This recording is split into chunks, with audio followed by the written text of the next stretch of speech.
feel like I don't need to rely on anyone for anything. You know what I mean? Like if I need to make a beat and ain't nobody gonna make it for me, I'm gonna do it myself. If I gotta write a song, I'm gonna do it myself. If I gotta sing that mug, I'm gonna do it myself.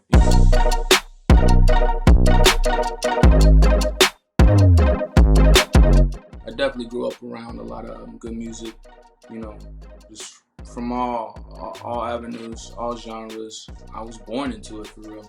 My father was a drummer. He played for New Edition, After Seven, a bunch of great bands. And he was also a music producer, produced a few gold records for Kevin Edmonds and Dina Howard. My mother, you know, she's into like neo soul. You know, my mom can sing, so you know, at one time she did gospel music. So you know, she just loves it and she loves to perform. She loves to be on stage. She still does it today. Like as a kid, I always wanted to like rap or sing or you know make beats, but I think it was just me seeing you know my family doing it. Like my brother, he's a rapper.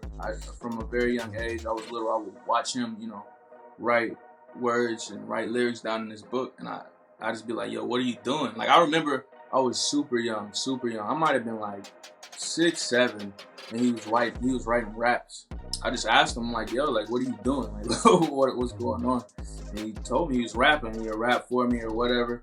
And that's when I started like actually trying to like write some stuff and rap. So that was cool. And then you know, I knew my dad made beats and he made tracks. So you know I wanted to get into that. I think I tried to do everything but sing for a while. I guess I try to distance myself from the singing more just because it's not something everybody was doing. Like where I'm from is not too many like singers unless you're like a female. Like I'm a dude, I just kind of felt it was a little bit, I guess, soft at one point, you know what I'm saying?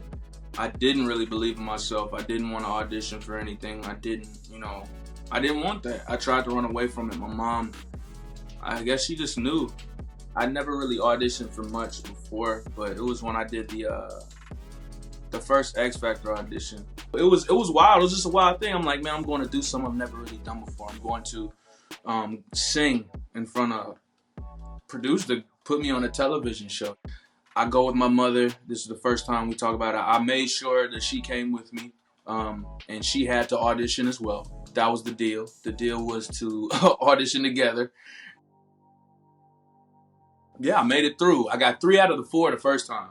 I didn't get every judge. I think, which judge said no?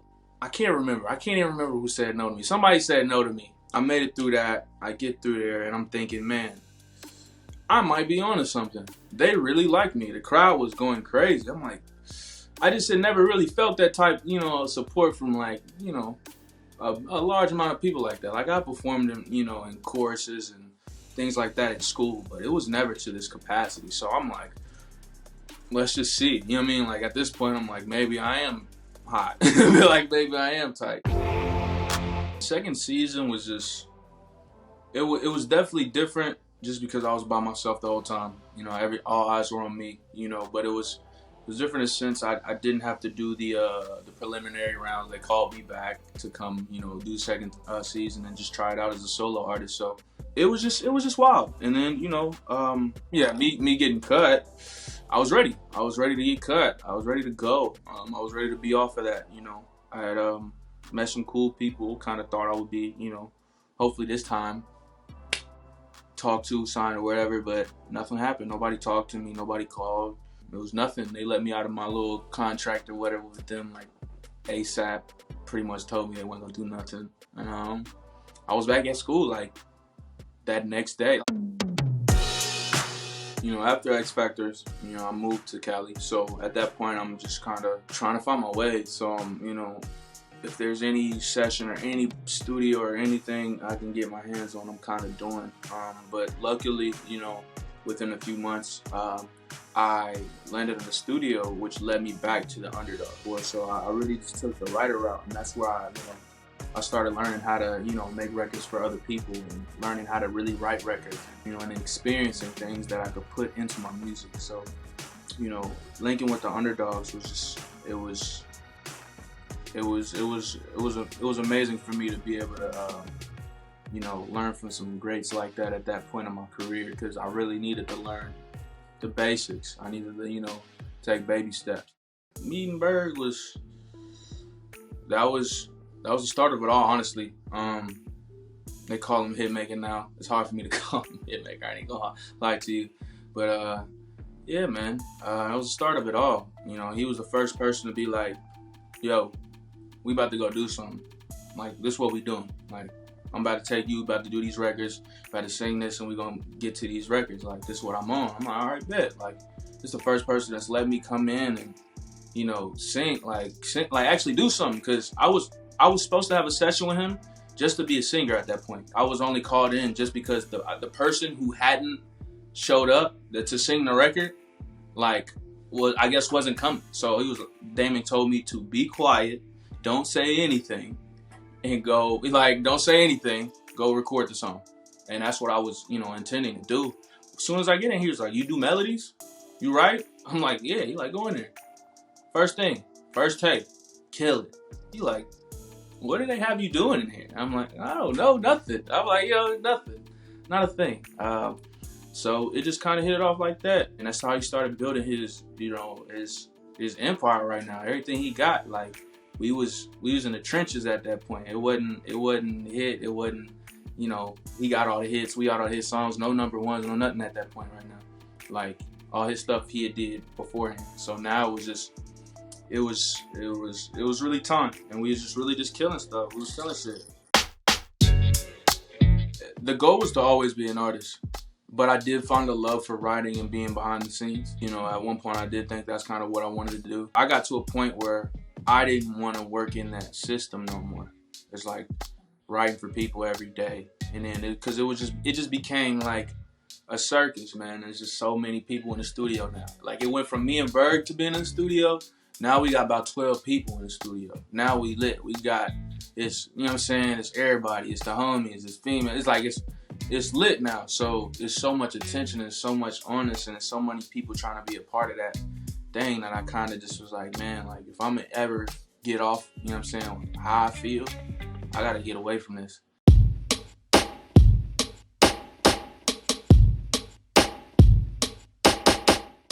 When I recorded We Ain't Homies, it was definitely something about it. It just had a great energy about it. Everybody was going crazy in the studio, so I knew it. Stop that acting like you know me. Talking about my old friends like we home. I get it how I live and they don't know me. I always get excited when I'm doing something I felt like I hadn't heard it before. So that was like, I kind of felt like I had something. I felt like I had something that was me for the first, like, strictly me. You know what I mean? Like, this is mine. Like, because we made the beat. Like, I made the beat, wrote it, everything. So it's like, I felt I had something, but I couldn't even enjoy it. Because that night, like, I made the song.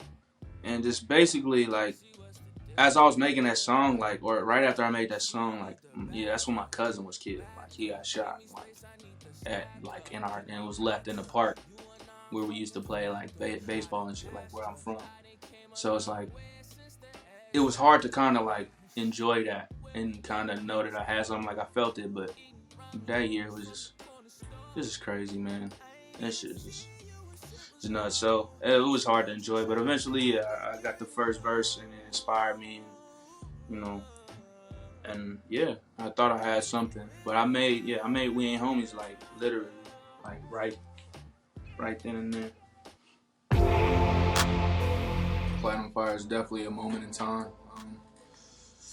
And I definitely have to say it's like chaos, man. It was a lot going on at that point, man. A lot of highs, a lot of lows, super low, but, like, my life was going, you know what I'm saying? My work, my job was going, you know, I'm going up, but emotionally I'm like, oh my God, like, bro, I'm losing everything. So it was just it was a lot, man. And being in a relationship was a lot, you know, because, you know, I touched on that in the album, but it's just real.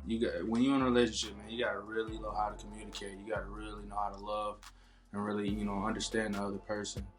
And I think that was just, you know, the biggest thing is just really just me trying to do that and have a kid and try to, like, you know, like, balance that. Platinum Fire was just it was a wild time, and it was, it showed I had a lot, like, you know, to gain.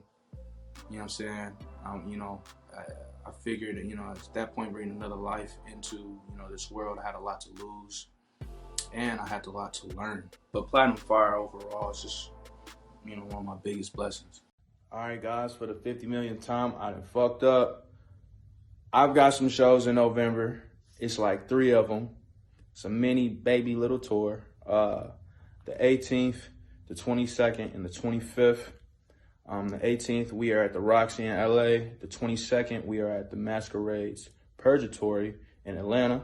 Pull up. And then we are at the Knitting Factory in Brooklyn to finish it off before the holidays. Please get y'all tickets. I really need y'all to be there. You know what I'm saying? I'm trying to show out. We got a big show. You already know. And these are headlining shows, so you never know who might be opening up. So get them tickets. Pull up. I'm obviously going to be there. So let's do this. This is Change featuring Kehlani. Check it out. Know it too, Megan Ray, DJ and 9597, baby. Let's go! We're in New York, baby. We live!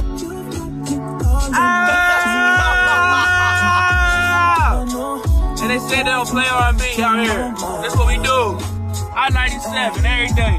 Let's go. With Change, you know, I did with Kehlani, but I wrote the first and second verse. Like, I had the song done. With even the hook, I had done before I gave to her. Goddamn. Thinking of you. It's all I do. What Lonnie did was, you know, when she goes, when she starts rapping in the middle bridge part, that whole part when we going back and forth, she wrote that whole part. I just happened to, like, when she left the studio, because she was doing the whole thing, she did the whole thing, I put myself on the second half and, like, made it a me and you thing. Because, like, after that, it would have been, like, a whole Kehlani song, because she had the verse, the hook, and the whole little bridge. It was like 16. I'm like, dang, we got to switch this up. But it was cool, because it made a dope moment in the record. So I was like, man, it was cool.